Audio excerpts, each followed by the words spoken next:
Nature Mantra BP sugar thyroid reversal nature మంత్రతో సాధ్యం.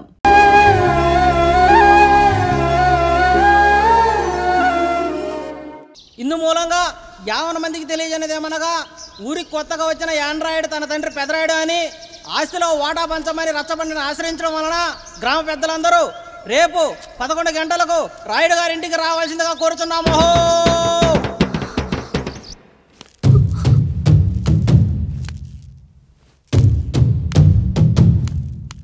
ఎందుకొచ్చారు?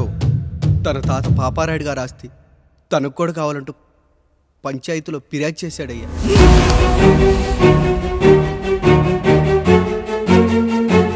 మస్తా గారు ఆ దస్తావేజులు ఇవ్వండి. అయ్యా మరి మా సంగతి ఏంటి? అడగరేంటి? అవునన్నయ్యా, ఈరోజు మీ పన్మేష్ కొడుకొచ్చాడు, రేపు ఆ పాలదం కూతురు వస్తుంది. ఇలా వచ్చినోళ్ళంతా మీ సంతానమేని తెలిసాక అదిగో ఆ కాముడు చెప్పినట్టు మా ఆయన వాటా కిందో బాత్రూము, నాకో సబ్బు బిల్ల, నా పుట్టబోయే బిడ్డకో బొట్టు బిల్ల, ఇదే మిగులుతుంది.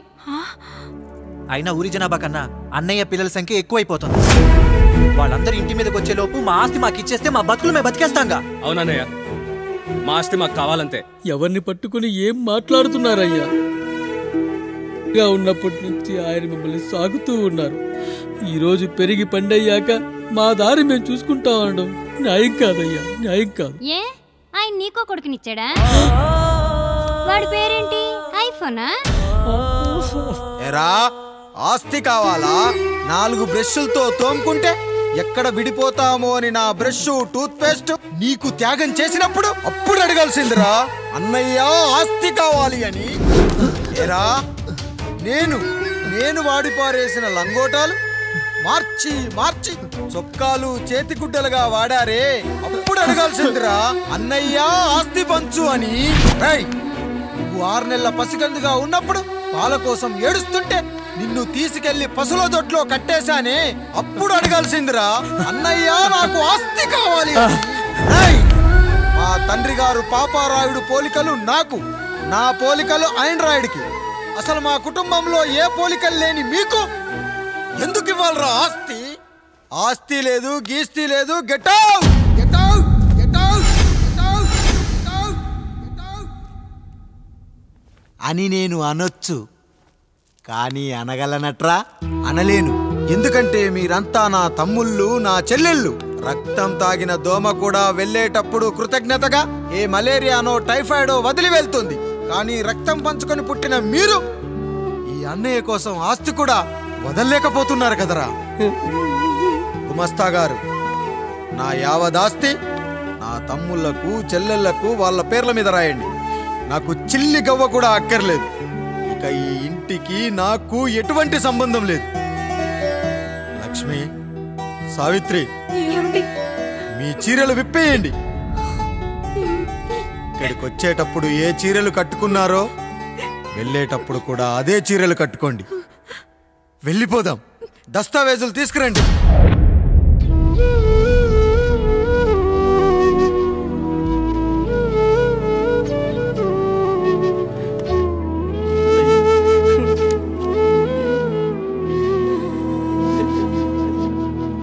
ఇక ఈ ఇంట్లో నా పేరు వినపడితే నా తమ్ముళ్ళు చెల్లెళ్ళు బాధపడతారయ్యా.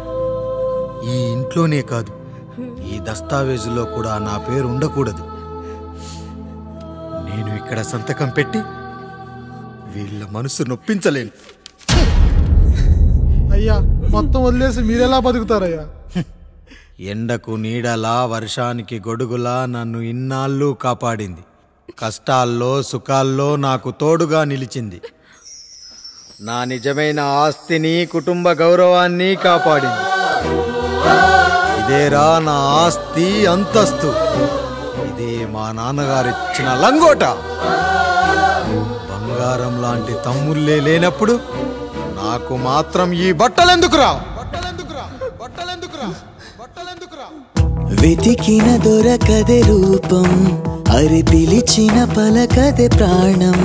వెతికా నువ్వు నడిచిన దారుల్లో, బ్రతికే నువ్వు విడిచిన శ్వాసల్లో.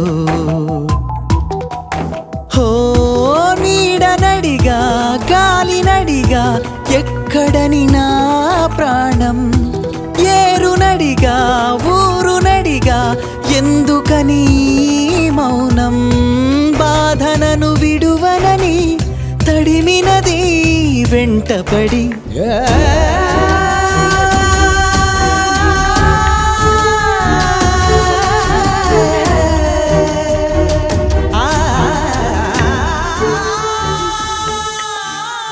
ఏమండి,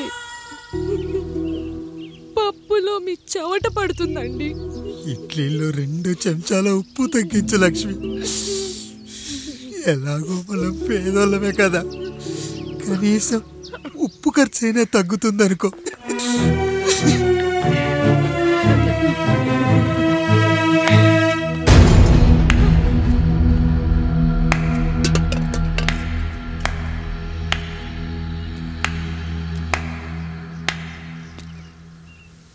పప్పు రుబ్బుతున్నావా పెదరాయుడు?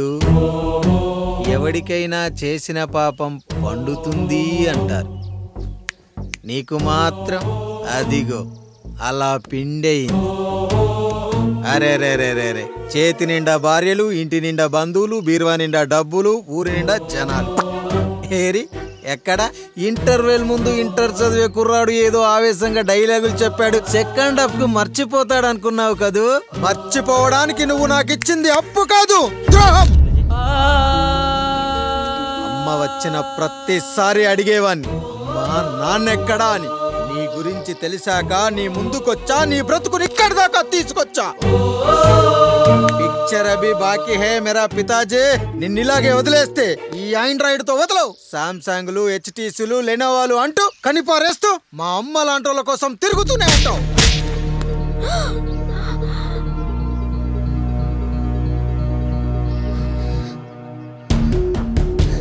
అమ్మా అమ్మా, ఛీ, నన్నలా పిలవకురా. ఎవరిని పట్టుకొని ఎన్ని మాటలు అంటున్నావురా? రాయికి వరమిచ్చిన రాముడు దేవుడైతే, ద్రౌపదికి చీరిచ్చిన కృష్ణుడు దేవుడైతే, నాకు బిడ్డనిచ్చిన ఆయన కూడా దేవుడేరా. ఏంటి, ఇలానే వదిలేస్తే బిడ్డల్ని కంటూ వెళ్తాడా? అసలు ఆయన కంటూ సొంతంగా ఒక్క బిడ్డ కూడా లేడు.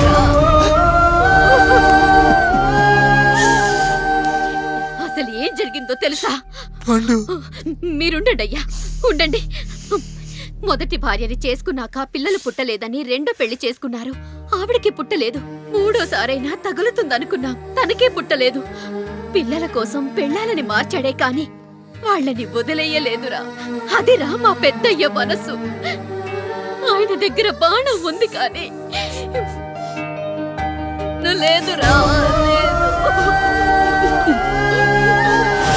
అసలు నీ తండ్రి ఎవరో నీకు తెలుసా? తెలుసా? ఇదిగో ఈ కాముడేరా నీ తండ్రి.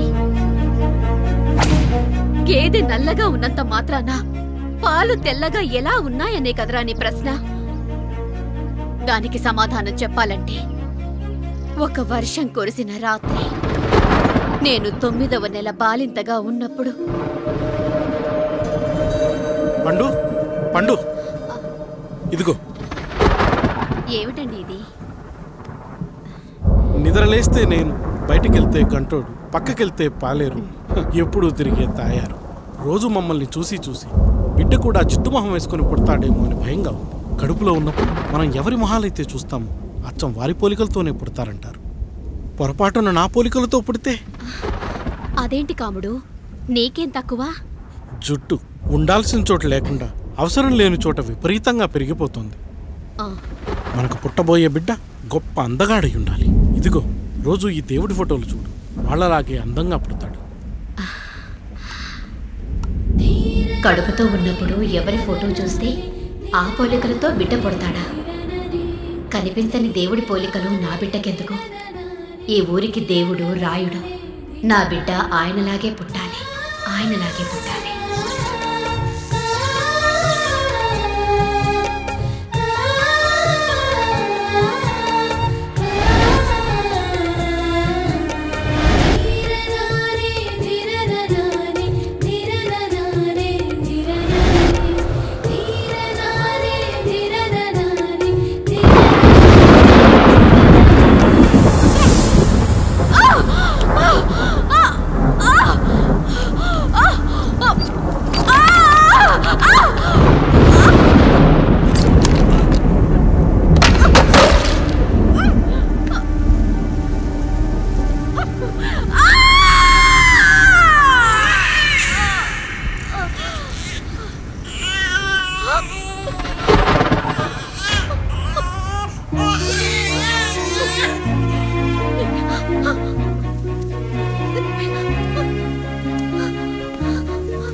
ఏంటి పండు ఇలా వచ్చావు?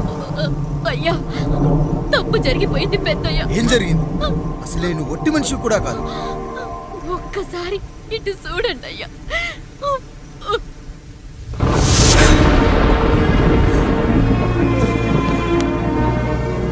వీడేంటి అచ్చం నాలా ఉన్నాడు?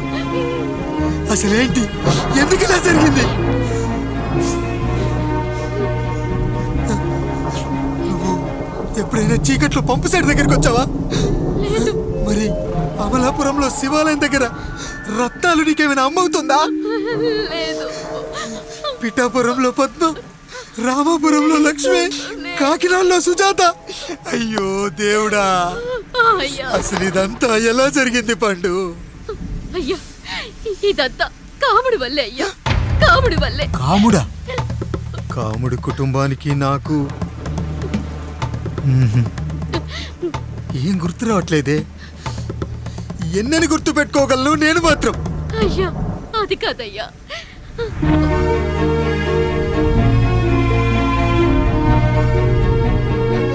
అలా రోజు మీ ఫోటో చూసి చూసి అచ్చం మీలాగే పుట్టాడు. అయ్యో, నా పోలికతో బిడ్డ కావాలనుకోవడం ఏంటి పండు? నువ్విలా చేయడం ఏంటి పండు? పోలికల కోసం ఫోటోలు ఎందుకు చూసావు పండు? అందుకే కదయ్యా ముందు ఆ డైలాగ్ చెప్పాను, తప్పు జరిగిందని. ఇప్పుడు ఏం చెయ్యాలయ్యా? స్వచ్ఛమైన మన ప్రేమను ఈ పాడులోకం అర్థం చేసుకోదు. కనీసం మీ ఇద్దరి జీవితం బాగున్నా ఆనందపడేవాని. వీణ్ణి ఇక్కడ ఉంచొద్దు పండు, బయటికి పంపించు. బయటికి పంపించి బాగా చదివించు, గొప్పవాణ్ణి చెయ్యి. వీడికి అయ్యే ఖర్చంతా నేనే భరిస్తా.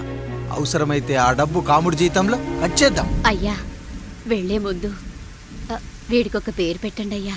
వీడు ఇంకో రాయుడు, అంటే ఇంగ్లీష్లో అండ్ రాయుడు, అండ్ రాయుడు.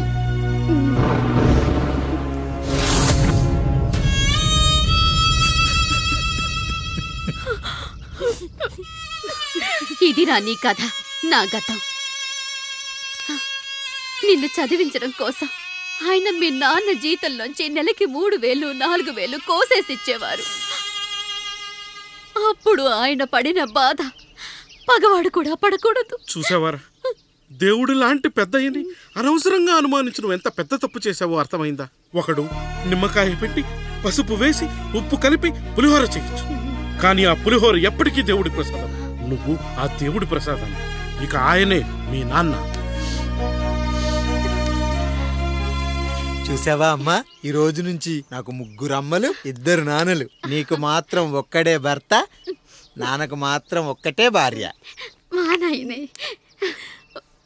అయ్యా, బిడ్డను ఒక్కసారి ఎత్తుకొని తిప్పండి అయ్యా. బాబు, నాన్న,